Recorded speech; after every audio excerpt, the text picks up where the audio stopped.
సాధారణంగా ఇప్పుడు ఈ దఫా ఎన్నికల్లో ఇద్దరు బాగా ఫెమిలియర్. ఒకళ్ళు గుడివాడకి సంబంధించినటువంటి ఎమ్మెల్యే రాము, అట్లాగే గుంటూరులో పెమ్మసాని చంద్రశేఖర్. వీళ్ళిద్దరూ ఇక్కడ రెగ్యులర్‌గా ఉండేవాళ్ళు గాదు. వీళ్ళు ఎన్ఆర్ఐలు. అక్కడ వెల్ సెటిల్డ్ ఫైనాన్షియల్ పొజిషన్ ఉన్నటువంటోళ్ళు. ఇద్దరూ గూడా పబ్లిక్‌లో బాగా ఏది ఇక్కడికొచ్చి ప్రత్యక్షంగా ఎన్నికల్లో పార్టిసిపేట్ జేయడం. ఆయన ఎమ్మెల్యేగా గెలిస్తే ఈయన ఎంపీగా గెలవటం. ఈయన ఏకంగా మంత్రి గూడా అయ్యారు. నిరంతరం జనంలో ఉంటున్నారు. అటు రాము వెనిగండ్ల రాము కూడా బాగా పాపులర్. అనేక దాన్నేమంటారు సంక్షేమ కార్యక్రమాలు చేస్తూ వచ్చాడు. కొడాలి నానిని ఓడించడం ఎవడికి సాధ్యం కాదు అనుకున్నటువంటిది లోకల్ వాళ్ళకి సాధ్యం కాదనుకుంటే, లోకల్‌లో పుట్టి విదేశాలెళ్ళి కోట్లు సంపాదించి ఆ పైనొచ్చి సంక్షేమ కార్యక్రమాలు చేయడం ద్వారా సాధించాడు. బట్ ఇప్పుడు అతని మీద ఒక ప్రచారం వాట్సాప్ గ్రూపులో జరుగుతోంది. అది వైసీపీ వాళ్ళే చేస్తుండొచ్చును. లేదా ఆయన ప్రత్యర్థులు చేస్తుండొచ్చు.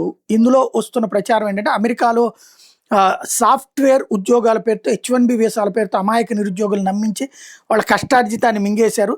ఎమ్మెల్యే కంపెనీ భాగోతం బయటపడింది అంటూ వాళ్ళు కొన్ని ఎవరైతే బాధితులు సోషల్ మీడియా వేదికగా ఆవేదన పంచుకున్నటువంటి స్క్రీన్ షాట్ అని ప్రొజెక్ట్ చేస్తూ హైలైట్ చేస్తున్నారు.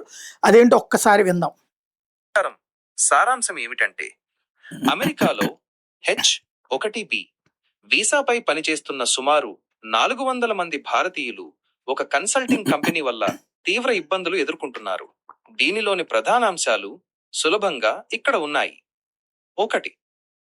జీతాల చెల్లింపులో మోసం, అన్పెయిడ్ వేజెస్. చాలా కాలంగా ఉద్యోగులకు రావాల్సిన జీతాలు సక్రమంగా అందడం లేదు. జీతం పెంచామని చెప్పి, ఉదాహరణకు $90,000 నుండి $120,000కి కేవలం పాత జీతాన్నే ఇస్తూ మిగిలిన మొత్తాన్ని బోనస్ అని చెప్పి ఎగ్గొడుతున్నారని ఆరోపణ. 2. రికార్డులు కనిపించకుండా చేయడం. ADP పేరోల్ యాక్సెస్ను 2 ఏళ్ల క్రితమే తొలగించారు. దీనివల్ల ఉద్యోగుల దగ్గర తమకు జీతం వచ్చినట్లు గాని, కంపెనీలో పనిచేస్తున్నట్లు గాని సరైన పే స్లిప్, పే చెక్ ఆధారాలు లేవు. 3. వీసా సమస్యలు మరియు ట్రాప్. ద ట్రాప్ H1B నిబంధనల ప్రకారం ఒక కంపెనీ నుండి ఇంకో కంపెనీకి మారాలన్నా, ట్రాన్స్ఫర్ లేదా వీసా పొడిగించుకోవాలన్నా గత 3 నెలల పే స్లిప్స్ తప్పనిసరి. కంపెనీ పే స్లిప్స్ ఇవ్వకపోవడంతో వీరు వేరే కంపెనీకి మారలేక ఇక్కడే చిక్కుకుపోయారు. అలాగే వీరి I-140 గ్రీన్ కార్డ్ ప్రాసెస్ కూడా అదే కంపెనీ ద్వారా ఆమోదం పొంది ఉండటంతో ఫిర్యాదు చేస్తే ఎక్కడ తమ గ్రీన్ కార్డ్ ప్రాసెస్ ఆగిపోతుందోనని భయపడుతున్నారు. 4. బాధ్యులు ఎవరు? ఈ కంపెనీకి సంబంధించి కీలక వ్యక్తులుగా వీరు పేర్కొనబడ్డారు.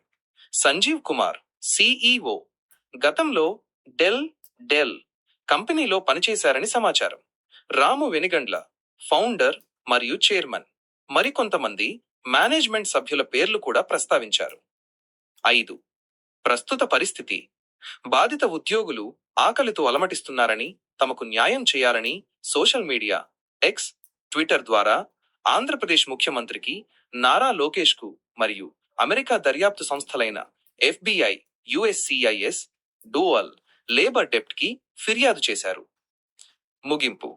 క్లుప్తంగా చెప్పాలంటే, ఒక తెలుగు వ్యక్తికి చెందిన కన్సల్టింగ్ సంస్థ తమ కింద పనిచేసే H1B ఉద్యోగులకు జీతాలు ఇవ్వకుండా, వారు వేరే కంపెనీకి వెళ్లకుండా అడ్డుకుంటూ ఇబ్బందులకు గురిచేస్తోందని ఈ పోస్ట్ సారాంశం. ఇది వాస్తవంగా ఇంగ్లీష్లో ఉన్న దాన్ని ఆర్టిఫిషియల్ ఇంటెలిజెన్స్ ద్వారా ట్రాన్స్లేషన్ చేసి మరి ఇలా ప్రొజెక్ట్ చేస్తున్నటువంటి పరిస్థితి. ఇది నిజమా కాదా అన్నది నేనైతే ధృవీకరించట్లేదు. ఆయనైతే గుడివాడ పబ్లిక్ ఆదరణ పొందబట్టిన అంత భారీ మెజారిటీతో గెలిచారు. ఇప్పుడు ఇది ఒక ఎలిగేషన్. నిజమా కాదా అన్నది ఆయన వివరణిస్తే అర్థమవుతుంది. లేదా అమెరికాలో ఉన్నటువంటి NRIలు ఎవరన్నా చెప్పాలి దీంట్లో అసలు ఏం జరుగుతుంది అన్నది.